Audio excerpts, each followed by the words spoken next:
All right, let's talk about the economic turbulence that's been shaking up the markets lately. Last week's interest rates were, well, a complete wild ride, thanks to some conflicting data. So, what was going on? The market was basically wrestling with a bunch of mixed signals. First off, nobody's really sure what the Fed is going to do next with interest rates. That uncertainty actually pushed investors away from bonds, which are usually seen as safe. Plus, a short government shutdown held up key economic data, leaving everyone guessing. And when those numbers finally came out, they painted a really confusing picture of the economy. The result was a market kind of stuck in place, with rates bouncing all over. So, what about this week? Let's look at the data that could finally break this gridlock.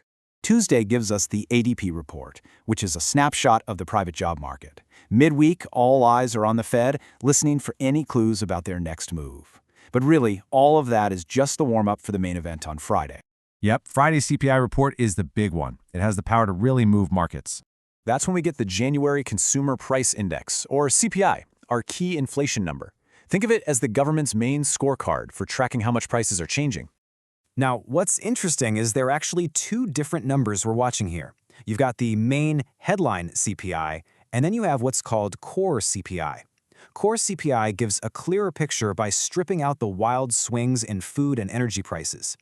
And this stuff really matters because it directly hits mortgage rates, car loans, everything. So the big question on everyone's mind is, will this report finally give us some direction?